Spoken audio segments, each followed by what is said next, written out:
Malacanang has announced that President Duterte ordered the Philippine Health Insurance Corporation or PhilHealth to suspend the collection of higher contribution from overseas Filipino workers.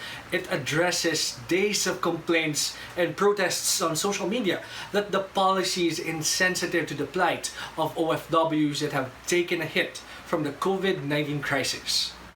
Once a go-to place for tourists, the streets and canals of Venice have been quiet since a lockdown in Italy, which has one of the highest number of coronavirus infections in the world. Visitors are not allowed, resulting in job losses for thousands of Filipinos earning a living from the city's tourism industry. Ngayon po, marami nga pong nahihirapan na nating mga kababayan dito. Wala po silang kinikita. Actually, dito po sa lugar dito, nakakaramdam na po rin talaga ang karamihan nating mga kababayan ng krisis. The Filipino community, through the help of the church and the Italian government, are providing relief packages for Filipinos who lost their jobs. But the workers were surprised to learn that they need to shell out more for the government's health insurance back home amid the COVID-19 crisis.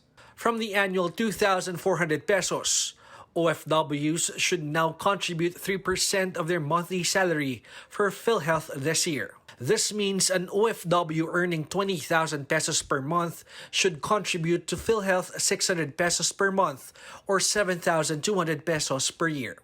It can go as high as 21,600 pesos if the OFW is earning 60,000 and above. The fees will still rise by 0.5 percentage point per year until it reaches 5% by 2024.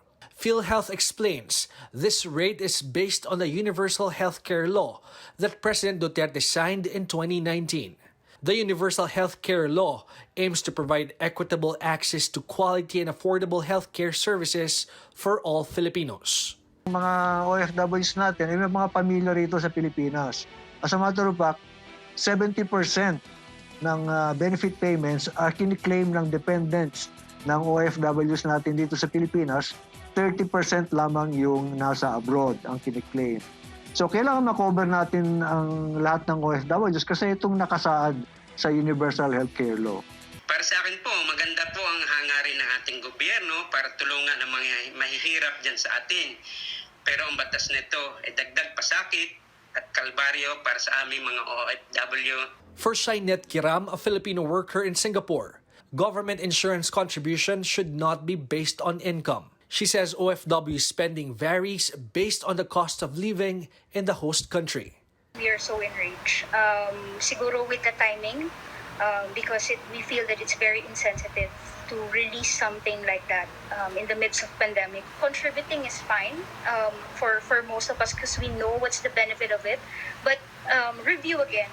Don't put a cap like that 3% against what we are earning. Social media are abuzz with criticisms on the PhilHealth contribution increase for OFWs. And an online petition has reached more than 400,000 signatures so far. While their call against a collection of higher fees was temporarily granted, OFW rights groups are pushing their agenda further, saying lawmakers should amend the Universal Healthcare Law that requires OFWs to contribute to PhilHealth. Migrant worker group Migrante is instead calling for voluntary contribution to PhilHealth for OFWs. It says OFWs are now required to get personal insurance before they could leave the country. OFWs need to pay $144 or more than 7,000 pesos for their insurance. Tuts Ople of the Blas F. Ople Policy Center, meanwhile, hopes Congress will pass a resolution that will revert the OFW contribution to 2,400 pesos per year. And should lawmakers consider amending the Universal Healthcare Law, Ople hopes that OFWs would be consulted during the hearings. She adds OFWs were not consulted during deliberations on the Universal Healthcare Law. George Gahiles, CNN Philippines.